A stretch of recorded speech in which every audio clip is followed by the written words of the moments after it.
কথায় আছে আয় বুঝে ব্যয় করুন। সংসারের খরচ কমানোর তাগিদ সবারই থাকে, কারণ সংসার খরচ যত কমবে ততটাই সঞ্চয় হবে। অনেকেই আছেন প্রতি মাসে যা উপার্জন করেন সবটাই সংসারের পিছনে খরচ করে ফেলেন। আসসালামু আলাইকুম ভিউয়ার্স, আমি শারমিন আক্তার। আজকে আবারও নতুন একটি ব্লগ নিয়ে হাজির হয়েছি আপনাদের সাথে। কেমন আছেন সবাই? আলহামদুলিল্লাহ, আমি ভালো আছি। তো আমি যে একটু আগে বললাম যে আয় বুঝে ব্যয় করুন, আপনার যতটুকু আয় আপনার ততটুকুই ব্যয় করতে হবে। আবার খরচ না করেও তো উপায় নেই, যেখানে যতটুকু প্রয়োজন সেখানে ততটুকু খরচ করলে তাহলেই আপনার সংসারের খরচ অনেকটাই কমবে। তো অল্প খরচেও কিন্তু সংসার চালানো যাবে। যেমন খরচ নিয়ন্ত্রণের প্রথম শর্ত হচ্ছে আপনার বাজারে গিয়ে যখন আপনি বাজার করবেন তখন আবেগপ্রবণ হয়ে কেনাকাটা না করে প্রয়োজনীয় যেসব জিনিসগুলো শুধুমাত্র সেগুলোই কেনেন। আমরা অনেক সময় দেখা গেল যে খালি পেটে বা দুপুরে খাওয়ার পরে সন্ধ্যার সময়ে বাজারে যাই, তখন কিন্তু আমাদের পেটে একটু ক্ষুধা থাকে। তো বাজার করার আগে বা বাজার করে আসার সময় আমাদের মন চায় যে স্ন্যাক্স বা ফাস্ট ফুড কোনো খাবার খেতে। তো এটা না করে যদি আপনি ঘর থেকে কিছু খেয়ে যান পেট ভরে, তাহলে দেখা গেল যে আপনার এদিক থেকে আপনার ডিসিপ্লিনটা বজায় থাকবে। আপনি খেতে বাজারে গিয়ে খাওয়াটা আপনার লাগবে না। আমি এর আগেও বলেছিলাম যে সাপ্তাহিক বাজার করতে, কেননা আপনারা যদি প্রতিদিন বাজার করেন তাহলে দেখা গেল যে অনেক দাম নেয় বা টুকিটাকি জিনিস কিন্তু থেকেই যায়। তো আপনারা যদি লিস্ট করে সাপ্তাহিক বাজার করে ফেলেন তাহলে এক্ষেত্রে খরচটা অনেকটাই কমে, কেননা আমি সাপ্তাহিক বাজারই করি আর মাসের বাজারও করি, প্রতিদিন আমরা কেনাকাটা করিই না। আর আপনি যদি লিস্ট অনুযায়ী বাজারটা করেন বা মার্কেটিং করেন তাহলে আপনি অবশ্যই সাফল্য হবেন, কেননা লিস্ট থেকে বিচ্যুত না হওয়াই সাফল্যের চাবিকাঠি। আর একটা জিনিস মাথায় রাখবেন, বিলাসিতা কিন্তু আমাদের জীবনকে একেবারে ধ্বংস করে ফেলবে। বিলাসিতা নয়, প্রয়োজনকে প্রাধান্য দিন। আপনার যতই টাকা থাকুক, দেখা গেল যে এখন অনেক টাকা পয়সা আছে, আপনার যা মন চাইছে আপনি তাই কিনতে পারছেন। এমনও সময় আসবে যে আপনি 10 টাকার জন্য কারো কাছে হাত পাততে হয় আপনার, কিন্তু ওই 10 টাকাও আপনাকে কেউ দিয়ে সাহায্য করবে না। আমি বিপদে পড়ে দেখেছি, অবশ্য যদি আমি বিলাসিতা করি নাই তারপরেও আমি ওইভাবে কারো কাছ থেকে হেল্প পাইনি।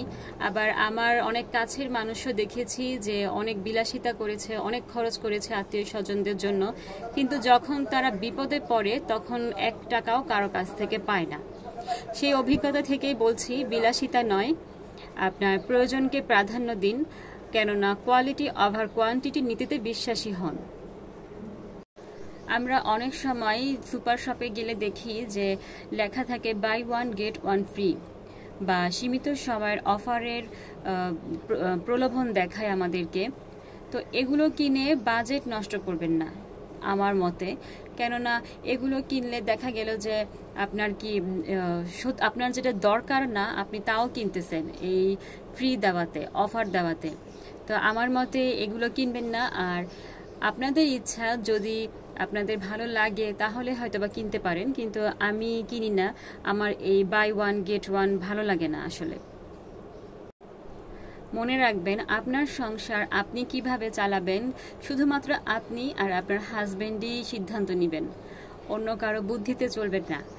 কেননা সাশ্রয়ের অর্থই কিন্তু কৃপণতা নয়। আপনাকে অনেকেই আপনি সাশ্রয়ীভাবে চললে বলবে যে কৃপণ, এগুলো মাথায় দিবেন না। এগুলো মাথায় দিলে কিন্তু কখনোই ইমপ্রুভ করতে পারবেন না। আপনি যদি রান্না নিয়ে স্ট্রেস ফ্রি থাকতে চান তাহলে আপনি প্রতিদিনের রান্নাটা একটা মেনুতে নিয়ে আসুন।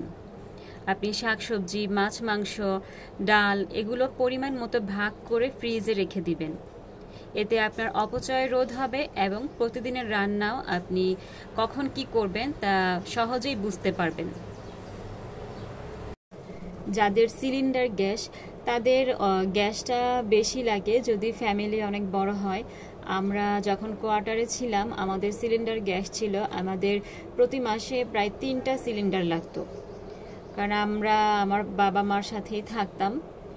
তো দেখা গেল যে গ্যাসের দামও তখন বেশি ছিল। আমি অবশ্য এখন জানি না কত টাকা, এখন আমাদের লাইনের গ্যাস অবশ্য ভাড়া থাকি, তো অনেক টাকাই যেত আমাদের, মানে খরচ হইতো।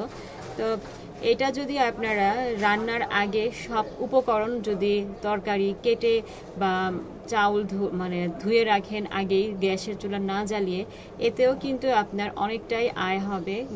মানে গ্যাস ফুরাবে না, খুব বেশি দিনই মানে থাকবে গ্যাসটা। আর সবচাইতে বড় কথা যেটা, সেটা হচ্ছে আমরা আমাদের ছেলে মেয়েদের পিছনে অনেক টাকা খরচ করে ফেলি।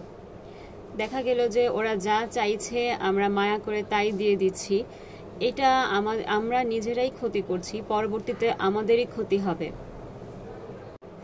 কেননা ওরা যখন বড় হবে তখন ওদের চাহিদাটা আরো বেড়ে যাবে। ওই যে চাহিদা বেড়ে গেছে, এই সময় যদি আমরা তখন কিছু না দিতে পারি, তখন বুঝেন যে ছেলে মেয়েদের উপর কি প্রভাবটা পড়ে। তাই এখন যদি আপনাদের সামর্থ্য থাকেও ছেলে মেয়ের পিছনে অহরহ টাকা ভাঙার, তাও প্লিজ এতটা খরচ করবেন না যাতে ওরা বুঝে যে আপনাদের কাছে টাকা আছে। ওদেরকে একটু অভাব শিখতে দিন। আরেকটি কথা, বিদ্যুৎ অপচয়ে সচেতন হন। আমরা অনেক সময় বারবার ফ্রিজ খুলি, দেখা গেল যে এক রুম থেকে আরেক রুমে গেলাম, লাইট ফ্যান অফ করলাম না। তো এগুলো একটু খেয়াল করলেই হয়ে যাবে। বিদ্যুৎটাও কিন্তু আমাদের অনেক খরচ হয়। তো যাই হোক, অনেক মানে খরচ কমানোর কথা বলে ফেললাম। আমি কতটুকু করি তাই দেখার বিষয়, অবশ্য চেষ্টা করি। তো এই পর্যন্ত যারা আমার ভিডিও দেখছেন, প্লিজ একটি লাইক দিয়ে দিবেন এবং ভিডিওটি ভালো লাগলে চ্যানেলটি সাবস্ক্রাইব করে আমার পাশে থাকবেন। আর অলরেডি যারা করে দিয়েছেন তাদেরকে অসংখ্য ধন্যবাদ। তো আমি গতকালকে রায়হান আর ফাতিহাকে নিয়ে ডাক্তারের কাছে আসছিলাম। ওদের দুইজনেরই একটু ঠান্ডা জ্বর হয়েছে। তো আমাদের বাসার কাছেই এই মানে কেয়ার বক্স বলে, তো এইখানে আমরা ডাক্তার দেখাই। এখানকার ডাক্তারগুলো অনেক মানে ভালো। দেখা গেল যে পিজি হসপিটালের ডক্টর, তারপরে বাংলাদেশ মেডিকেলের ডক্টর, ভালো ভালো হসপিটালের ডক্টর, কিন্তু এখানে ফ্রি চিকিৎসা হয় আর চিকিৎসাটাও অনেক ভালো হয়। প্রায় 2 থেকে আড়াই বছর একেবারে টোটালি ফ্রি ছিল, এখন শুক্রবারে শুধু ফ্রি, আর এমনি সময় যে 100 টাকা করে নেয়, কিন্তু সার্ভিসটা অনেক ভালো দেয়। আর আমি প্রতিদিন ভিডিও দিতে পারছি না, আমার ফাতিহার পরীক্ষা, সিটি পরীক্ষা, 2টা সিটি একসাথে হবে। সরকারি স্কুলগুলোতে হয় কি, স্কুল বন্ধ থাকে মাসের পর মাস, কিন্তু স্কুল খোলার পরে দেখা গেল যে বলে যে পরীক্ষা নিবে, 2টা সিটি একসাথে নিবে, আবার অর্ধবার্ষিকী নিয়ে নেয়। তো এরকমই চলছে। তো যাই হোক, আজকে এই পর্যন্তই। আমার পাশে থাকবেন। আল্লাহ হাফেজ। আসসালামু আলাইকুম।